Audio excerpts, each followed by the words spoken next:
오늘 우리에게 주신 하나님 말씀은 미가서 5장 1절에서 9절의 말씀입니다. 딸 군대여 너는 때를 모을지어다. 그들이 우리를 애워쌌으니 막대기로 이스라엘 재판자의 뺨을 치리로다.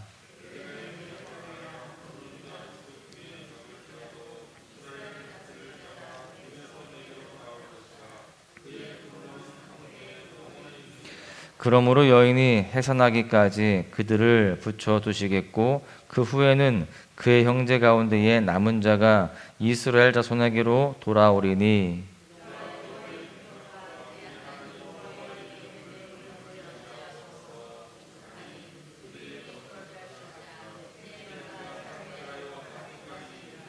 이 사람은 평강이 될 것이라. 아수르 사람이 우리 땅에 들어와서 우리 궁들을 밟을 때에 우리가 7 목자와 8 군왕을 일으켜 그를 치리니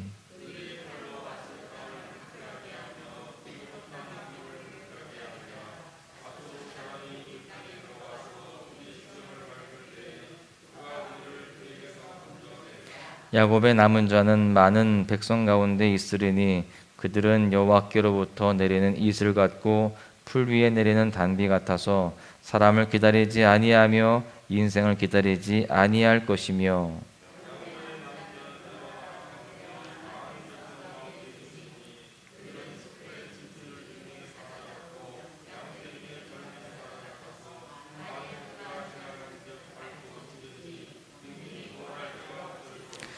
내 손이 내 대적들 위에 들려서 내 모든 원수를 진멸하기를 바라노라. 아멘. 영어권 국가에서 사용하는 유명한 속담이 있습니다. The darkest hour is just before the dawn이라는 속담이 있는데 번역하면 동트기 전이 가장 어둡다라고 하는 말입니다. 물론 과학적으로는 동트기 전이 가장 어둡지 않다고 합니다. 실제로 가장 어두운 시간은요, 자정 12시에서 1시 사이라고 이야기해요. 여기에서 어둡다라는 말은 사실 춥다라는 의미입니다.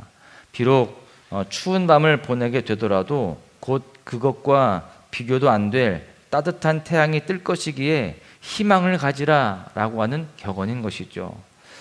미국의 대문호 어니스트 해밍웨이도 비슷한 말을 하였습니다. 새벽이 오기 전 밤이 깊을수록 더 어두워진다. 삶도 마찬가지다. 힘든 시기는 지나가고 모든 것이 나아지며 태양은 그 어느 때보다 밝게 빛날 것이다. 그렇습니다. 지금은 어둡고 추운 밤이지만 곧 밝고 뜨거운 태양이 뜰 것이니 희망을 가져라. 낙심하지 말고 포기하지 말아라. 이런 이야기인 것입니다. 오늘 본문 1절은 동이 트기 전 가장 어두운 시간을 통과하고 있는 백성들을 소개하고 있습니다. 딸 군대여 너는 때를 모을지어다. 그들이 우리를 애워쌌으니 막대기로 이스라엘 재판자의 뺨을 치리로다. 딸 시온을 향해서 군대 집합을 명령합니다. 그런데 그 군대의 힘이 너무나도 무기력합니다. 속수무책으로 원수에게 애워싸이고 이스라엘의 재판자는 뺨을 맞게 된다라고 하는 것입니다. 아수르의 왕 사네립의 군대가 유다 성읍을 정복하고요, 히스기야 왕을 모욕할 때 그것을 보는 백성들의 마음은 어떠하겠습니까? 동트기 전 가장 어두운 시간을 치욕스럽고 무기력하게 보낼 수밖에 없는 그러한 상황입니다.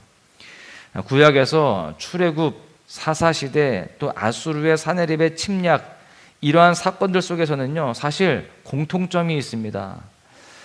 주의 백성들이 너무나도 고통스러운 시간들을 보내지만 결국은 구원으로 이어진다라고 하는 공통점입니다. 그 고통으로 끝나지 않는다는 거예요. 하나님의 구원하심의 역사가 반드시 있었다라고 하는 거죠. 그 절정은 예수 그리스도가 이 땅에 오신 때로 이어지는 것입니다.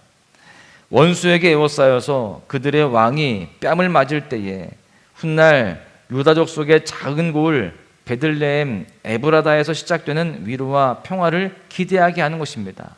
지금 당장은 너무나도 수치스럽고 고통스러운 시간들이지만 베들레헴 에브라다에서 예수님의 나심을 통하여서 모든 것이 다 회복되어짐을 기대하게 된다라고 하는 겁니다.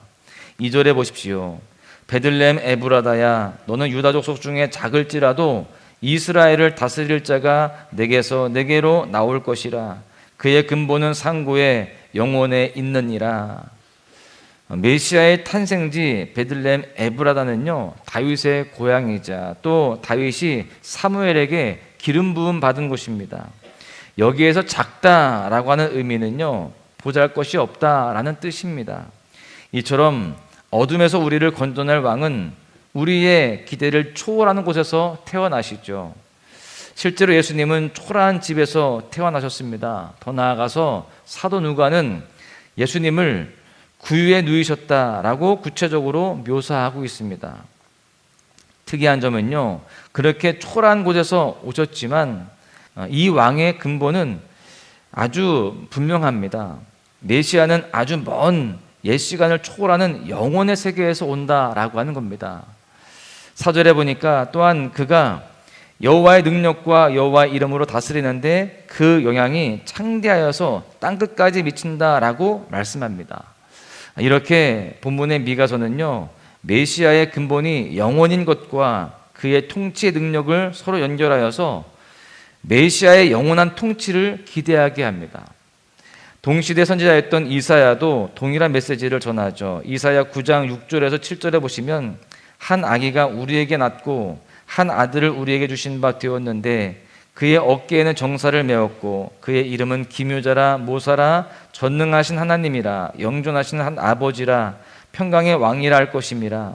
그 정사와 평강의 도함이 무궁하며 또 다윗의 왕좌와 그의 나라에 군림하여 그 나라를 굳게 세우고 지금 이후로 영원히 정의와 공의로 그것을 보존하실 것이라. 이러한 메시아의 온전하고 영원한 통치의 메시지는요, 백성들에게 평안과 소망을 주었을 것입니다. 본문 5절과 6절을 보십시오.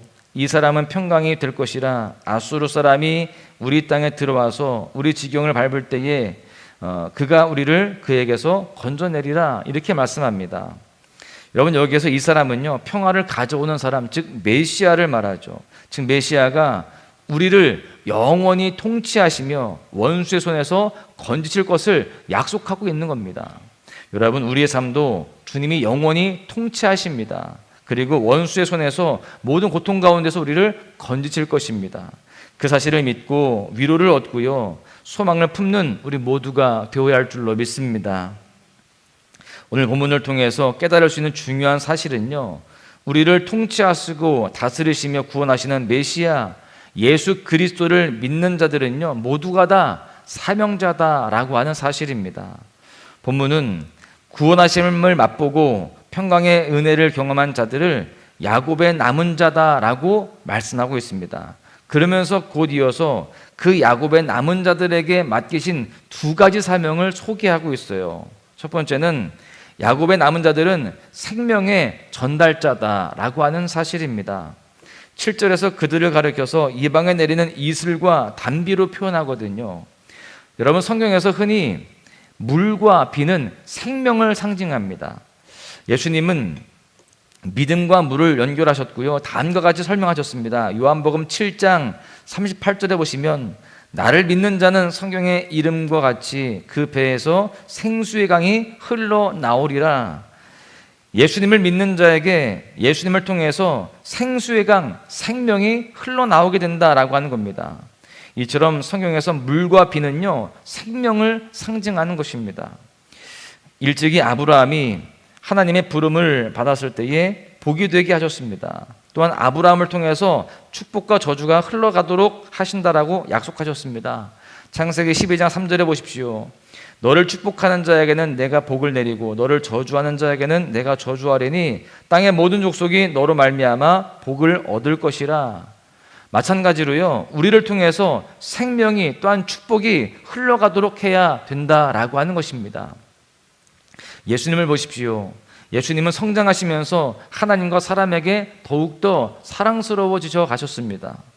하나님께서 우리를 생명의 전달자로 부르셨다라는 것은 곧 복덩이가 되라는 겁니다. 모든 사람들에게 사랑스러운 존재, 또 매력적인 존재가 되라는 겁니다. 그래서 저 사람은 정말 예수 믿는 사람으로서 뭐가 다르긴 다르구나. 저 사람이 믿는 예수 나도 한번 믿어봐야겠다. 저 사람이 다니는 교회 나도 나가봐야겠다. 이러한 모습들이 되어야 된다라고 하는 것이죠. 그런데 현대교회의 가장 큰 문제는요, 교회가 세상에 별로 매력적으로 보이지 않는다는 것에 있습니다. 세상의 가치를 뛰어넘는 그 무언가에 이끌려서 교회를 찾는 이들이 찾아보기 어려워졌습니다. 스가랴 선지자는 끝날에 일어날 야곱의 남은 자의 영향력을 흥미롭게 기록하였습니다. 스가랴 8장 23절에 보시면 그날에는 말이 다른 이방 백성 10명이 유다 사람 하나의 옷자락을 잡을 것이라. 곧 잡고 말하기를 하나님이 너희와 함께 하심을 들었나니 우리가 너희와 함께 가려 하노라. 말이 다른 이방 백성 10명이 유다 사람 한 사람의 옷자락을 붙잡으면서 나도 하나님에 대해서 들었다, 나도 너희와 함께 가겠다라고 그렇게 고백하는 장면입니다. 여러분, 우리에게도 이러한 모습이 있어야 되는 겁니다. 우리를 통해서 이와 같이 하나님을 모르는 자들이 우리와 함께 가고자 하는 일들이 가득해야 할 줄로 믿습니다. 그렇게 우리는요, 하나님을 모르는 자들에게 생명의 전달자가 되어야 되는 것입니다. 두 번째는요, 생명을 받지 못한 자들에게는 맹렬한 심판이 따른다라고 하는 겁니다. 여러분, 생명의 전달자는 역설적으로 심판의 전달자가 되기도 하는 것입니다. 노아의 행적을 평가한 히브리서 11장 7절에는 이 사실이 잘 반영되고 있습니다. 믿음으로 노아는 아직 보이지 않는 일에 경고하심을 받아 경외함으로 방주를 준비하여 그 집을 구원하였으니 이로 말미암아 세상을 정죄하고 믿음을 따르는 의의 상속자가 되었느니라. 노아가 심판 메시지를 받고 거의 100년의 시간을요, 방주만 지은 것이 아니었습니다. 직간접적으로 그의 모든 행위는요, 복음 그 자체였습니다. 많은 사람들에게 그 방주를 짓는 이유를 설명했을 것이고요, 하나님에 대해서 소개를 했을 것입니다. 그런데 안타깝게도 하나님의 진노로부터 건짐을 받은 것은 그와 그의 가족 8명 뿐이었습니다. 오늘 본문 8절에서 야곱의 남은 자를 묘사한 것은요, 젊은 사자입니다. 이어지는 9절에서 15절의 내용은요, 하나님께서 야곱의 남은 자를 통해서 행해지는 맹렬한 심판의 내용입니다. 예수님도 복음 전도의 길을 나서는 제자들에게 다음과 같이 권면하였습니다. 마가복음 6장 11절에 보시면 어느 곳에서든지 너를 영접하지 아니하고 너희 말을 듣지도 아니하거든 거기서 나갈 때에 발 아래에 먼지를 떨어버려 그들에게 증거를 삼으라. 우리가 복음을 증거하되 그 결과는 하나님께 맡겨야 되는 것입니다. 혹 복음을 받아들이지 않는 사람들, 생명을 받지 못하는 자들에게는요, 맹렬한 심판이 따를 것입니다. 우리는 다만 그들이 심판받지 않기를 바라면서 최선을 다해서 복음을 전할 뿐입니다. 여러분, 그렇습니다. 우리는 생명의 전달자가 되어서 또한 심판의 전달자가 되어서 그 사명을 따라 사망으로 가는 자들이 심판받지 않도록 힘을 다해서 예수의 생명의 복음을 끝까지 증거해야 할 줄로 믿습니다. 우리가 그 사명을 감당함을 통하여서 많은 사람들이 주께로 돌아오고 사망의 길에서 생명의 길로 옮겨지는 귀한 역사가 있어야 할 줄로 믿습니다. 말씀을 정리하는데요, 모든 소망이 끊어질 때에 베들레헴 에브라다에서 이스라엘을 다스릴 자가 나옵니다. 영원한 통치로 온 백성들을 통치하시는 이 왕의 이름은 바로 예수 그리스도입니다. 예수 그리스도 안에서 모든 성도는요, 평강을 누릴 수 있어요. 성탄은 삶의 어떤 풍파에도 흔들림 없는 평강이 예수님께 있음을 알립니다. 또한 성탄은요, 모든 성도에게 복음 전도의 순전한 통로가 되라고 도전하고 있습니다. 우리는 단순히 종교적인 사람을 넘어서는 매력적인 이웃이 되어야 됩니다. 하나님께서 그러한 사람을 메마른 땅에 내리는 이슬과 단비 같은 생명의 전달자로 사용하실 줄로 믿습니다. 우리 모두가 메리 크리스마스, 기쁜 성탄의 소식을 전함으로 온 세상을 밝히는 그런 우리 모두의 삶이 되어야 할 줄로 믿습니다. 사랑하는 소망 가족 여러분, 아기 예수 나심을 기뻐하는 오늘 하루, 이 땅에 오신 주님을 경배하며 이 기쁜 소식을 세상에 선포하는 은혜의 날 되시기를 주님의 이름으로 간절히 축원합니다. 아침